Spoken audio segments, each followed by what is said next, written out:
Okay, let's just jump right into it. Honestly, it's a geopolitical breakdown of epic proportions. We are looking at a situation right now where massive, almost unfathomable military power is on a direct collision course with a strict, totally unyielding legal deadline.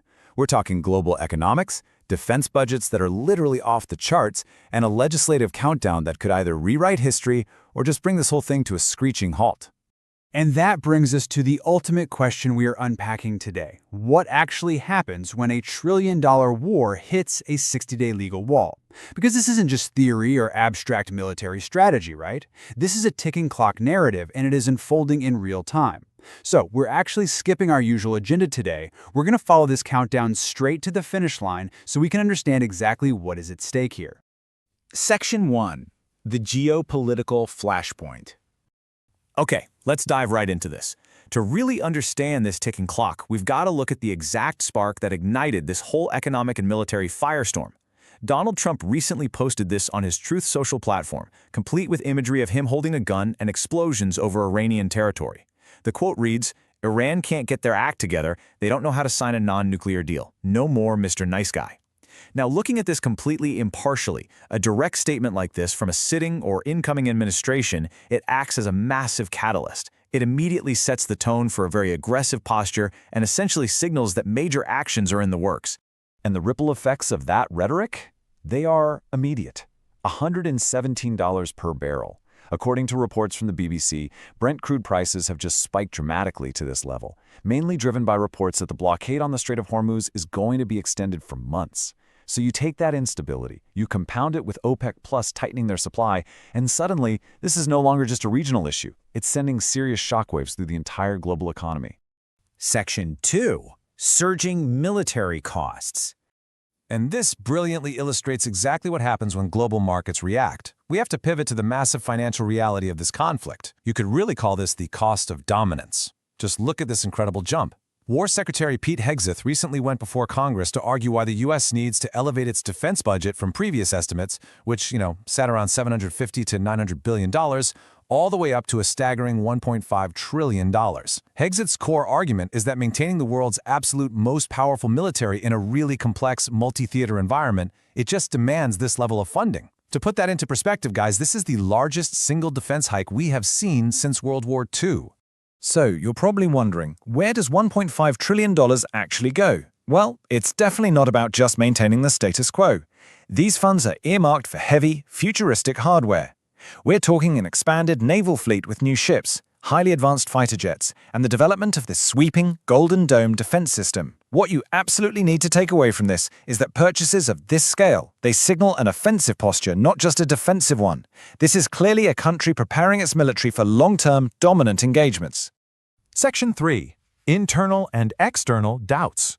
But here's the thing. Throwing $1.5 trillion at a conflict doesn't just magically guarantee unity. In fact, some pretty significant fractures are starting to appear right behind the scenes. On one hand, we've got the Pentagon's narrative, right? They are presenting a high success rate against Iran and what they call a highly manageable fallout. But privately, major concerns are being raised by Vice President JD Vance. Internal reports suggest Vance is really questioning whether the Pentagon's optimistic picture actually matches reality.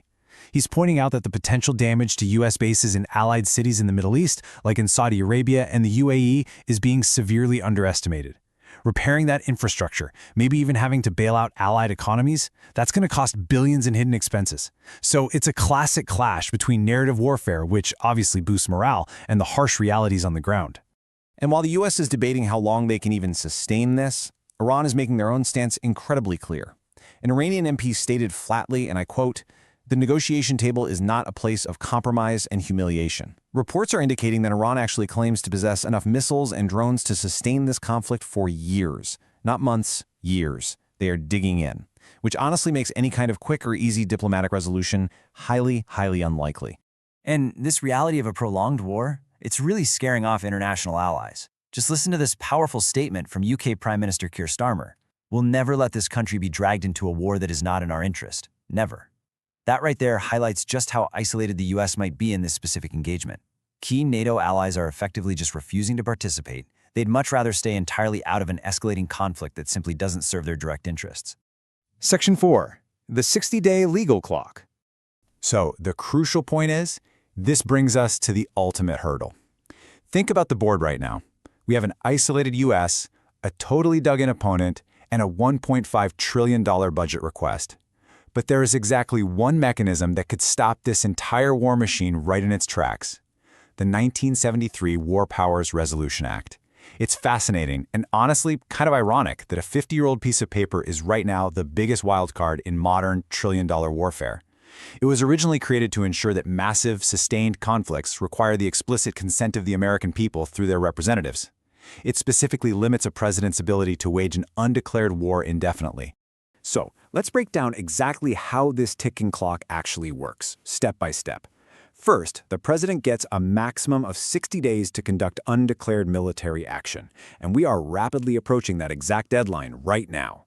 Second, there is a potential 30-day extension, but that is strictly reserved for severe, immediate national security threats. Finally, and this is the big one, comes the parliamentary vote.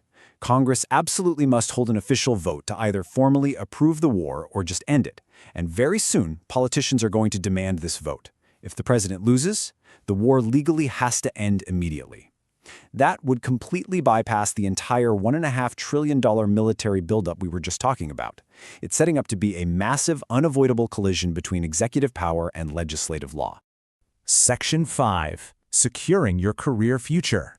Now, while global stability and macroeconomics are going through these massive, totally unpredictable shifts, let's execute a quick, pragmatic pivot to something you actually can control: your own personal stability in an uncertain world. As the world changes, the job market is shifting right along with it. If you look at literally any major news outlet today, the headline is clear: traditional jobs are moving, and the real explosive growth is in the digital sector. The essential new age skills you absolutely need to thrive right now are data analysis, data science, cybersecurity, and business analytics. And that is exactly where our sponsor, Career 247, comes in. They are entirely focused on future-proofing your career by equipping you with these exact high-demand skills. And honestly, they offer an incredibly tangible path forward. When you complete a state-of-the-art course with Career 247, you don't just walk away with an IBM-backed certification.